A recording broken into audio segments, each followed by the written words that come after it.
स्वागत है आपको हमारे यूट्यूब चैनल में। आज यूपी स्पेशल में हम उत्तर प्रदेश का भौतिक विन्यास देखेंगे, जो कि UP PCS RO RO Uttar Pradesh की सभी परीक्षाओं के लिए बहुत ज़्यादा महत्वपूर्ण है। तो जो उत्तर प्रदेश हमारा, जिसका जो वर्तमान में भौगोलिक स्वरूप दिखाई देता है, वो 9 नवंबर 2000 के बाद अस्तित्व में आया, क्योंकि इस वक्त उत्तराखंड को इससे अलग कर दिया गया। 13 जिले काट करके उत्तराखंड को अलग करके एक अलग राज्य का निर्माण किया गया। और जो इसका भूगर्भीय दृष्टि से भाग है, वो गोंडवाना लैंड का भाग है, जिसको 3 प्राकृतिक प्रदेश में विभाजित किया गया है। 3 प्राकृतिक प्रदेश मैप के थ्रू समझेंगे हम। तो जो पहला है भावर एवं तराई का क्षेत्र। भावर एवं तराई का क्षेत्र इसलिए कहते हैं क्योंकि यहाँ अधिक मात्रा में वर्षा होती है। जो हमारे ये वाला क्षेत्र दिखाई देता है, ये भावर एवं तराई का क्षेत्र है। यहाँ वन भी अच्छे खासे पाए जाते हैं, आर्द्र पर्णपाती वन यहाँ पाए जाते हैं। दूसरा है गंगा यमुना का दोआब क्षेत्र। ये गंगा यमुना का दोआब क्षेत्र है, क्योंकि यहाँ गंगा यमुना की जलधाराएं बहती हैं, इसलिए इसे गंगा यमुना का दोआब क्षेत्र कहते हैं। भावर और तराई के क्षेत्र से कम वर्षा होती है, यहाँ शुष्क पर्णपाती वन पाए जाते हैं। और जो हमारा तीसरा भाग है, वो है दक्षिण का पठारी प्रदेश। यहाँ वर्षा बहुत ही ज़्यादा कम मात्रा में होती है, इसलिए यहाँ कटीली झाड़ियाँ भी पाई जाती हैं। तो इस तरह से उत्तर प्रदेश के जो भूभाग है, उसको 3 भागों में बांटा गया है। अब इसके कुछ फैक्ट्स हैं, देख लेते हैं। भावर एवं तराई का क्षेत्र, जो कि हमारा पहला क्षेत्र है। तो इसमें भावर कंकड़ पत्थरों से निर्मित वह पर्वतीय क्षेत्र है जिसका विस्तार एक पतली पट्टी के रूप में बिजनौर, सहारनपुर, पीलीभीत, शाहजहाँपुर एवं लखीमपुर खीरी आदि जिलों में हुआ है। पश्चिम से पूर्व की तरफ जाने पर इसकी चौड़ाई घटती जाती है।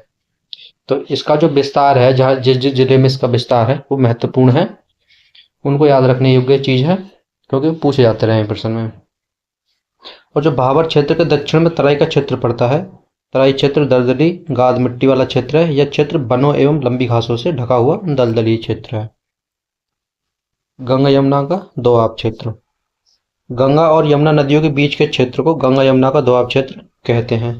यह क्षेत्र उत्तर प्रदेश के पश्चिमी और दक्षिणी पश्चिमी भागों में सिंधु गंगा नदी का हिस्सा है। इस दोआब में शामिल जिलों में है सहारनपुर, मुजफ्फरनगर, शामली, बागपत, मेरठ, बुलंदशहर, अलीगढ़, मथुरा, आगरा, एटा, मैनपुरी, इटावा, फर्रुखाबाद, कानपुर, फतेहपुर, इलाहाबाद। ये जो इसका विस्तार है, ये इम्पोर्टेंट है, क्योंकि जिले पूछ लिए जाते हैं कहाँ कहाँ इसका विस्तार है। यह क्षेत्र ऊपरी गंगा, निम्न गंगा और पूर्वी यमुना नहर से सींचा जाता है। यह क्षेत्र गेहूं उत्पादन के लिए उत्तर प्रदेश का अहम इलाका है। जो गंगा यमुना का दोआब क्षेत्र है, वो गेहूं उत्पादन के लिए अहम माना जाता है। जो वहाँ की भूमि है, गेहूं उत्पादन के लिए उर्वर मानी जाती है। इस क्षेत्र में उपजाऊ जलोढ़ मिट्टी मिलती है। तो इस हिसाब से जो हमारा गंगा यमुना का दोआब क्षेत्र बहुत ज़्यादा महत्वपूर्ण है।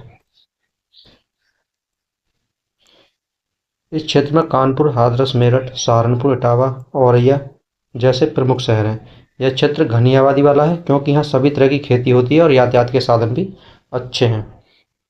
दक्षिण का पठारी प्रदेश। इस प्रदेश में बुंदेलखंड एवं बघेलखंड क्षेत्र शामिल है। दक्षिण से पठारी क्षेत्र की ऊंचाई 300 मीटर से 600 मीटर तक है। कुल 45,200 वर्ग किलोमीटर में फैला क्षेत्र अत्यधिक विस्तृत है। इस क्षेत्र में वर्षा अति अल्प मात्रा में होती है, जिस कारण यहाँ कटीली झाड़ियाँ पाई जाती हैं। बुंदेलखंड में चिलास नामक घास पाई जाती है। तो ये इम्पोर्टेंट एक फैक्ट है कि बुंदेलखंड के क्षेत्र में कौन सी घास पाई जाती है, तो चिलास नामक घास पाई जाती है।